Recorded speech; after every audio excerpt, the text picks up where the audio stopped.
Since the so-called independence, since 1963, there are basic things that have not changed and that need to be transformed.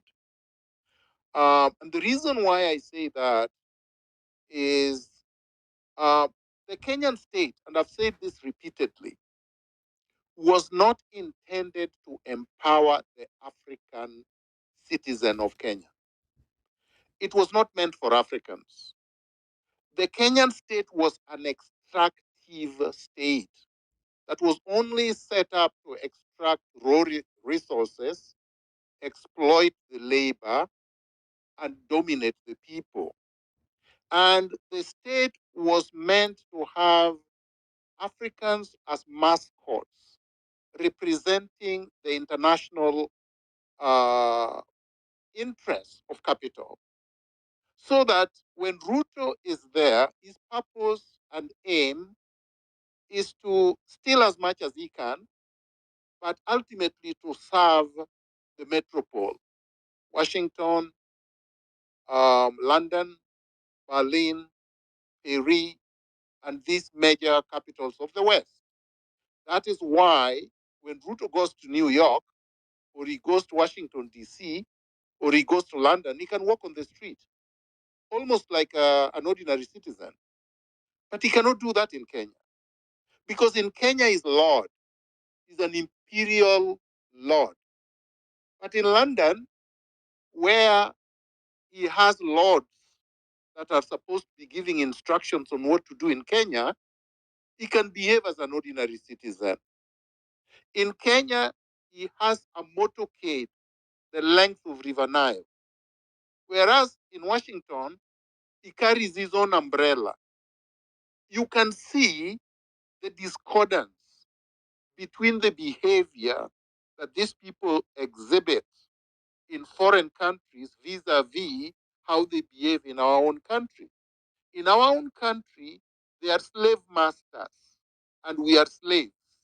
And in foreign countries, they are ordinary citizens.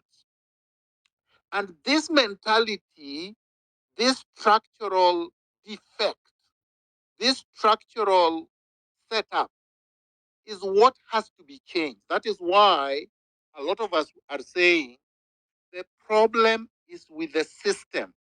The problem is with the architecture and the structure of the state. The problem is with the institutions that were set up not to serve us, not to accord us dignity, not to preside over a democratic, fair, and just system, but to oppress us for as much as possible so that it is easier now to exploit us and to take the resources away from us. So, what is the solution? I think it is wrong. And I know many people or some people will disagree with me, but I think it is fundamentally wrong to talk about the IBC, to talk about the police, to talk about the judiciary, or any of these systems that were set up to preside over the state that I've just described. The entire system is rotten and cannot be reformed. In IBC today, Ruto will put his cronies, the likes of Sudi or people like him, so that when any election comes, whether you dissolve parliament or you don't, the people that will be elected will behave worse than the ones that you have currently. So you would have done absolutely nothing, zero. You would have scored at your own goal. If you say we reform the judiciary, so who presides over the reform? Who will appoint that person? It will be Ruto. So who do you think Ruto will appoint? Somebody worse than Koome. So that the system that was supposed to exploit you, that was supposed to repress you, is even more efficient. If you say we reform the police, who will appoint the committee that will preside over the reform? The same Ruto. ultimately, my point is this. The main problem is a political problem. It is a structural problem. It is an institutional problem. And if we don't overhaul the existing state and structures, then you cannot solve the problem. We will be going round like fools forever. And this is what we have done since 1963. Yes, we have had struggles. And yes, we've had veterans of struggles, and I've been one of them that have been struggling, but we've achieved so little. For instance, we managed to stop Moi from continuing until he died. So he ended up saying, look, I repeal Section 2A and I reintroduce multi-party politics. But then they came around, mutated, and took over the multi-party politics. And they're the ones who have been controlling. So nothing much changed. Yes, the previous constitution, the old one, allowed Moi to detain us anytime he wanted, to torture us at Nyayo torture chambers anytime he wanted, to force as many people into exile as he wanted. And yes, we made sure that a new constitution came into being, which is what we have, the Constitution of Kenya 2010. And people died. Thousands of people died. Thousands of people were tortured. Thousands of people were exiled. I mean, Chelagat Mutai died a pauper because of it. Bildad Kagia died a pauper because of it. Pinto was murdered.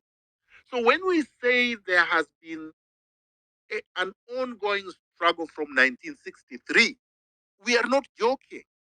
Anybody who wants to say that, oh, only Gen Z started struggling, that person will have to be liberated from their colonial mentality.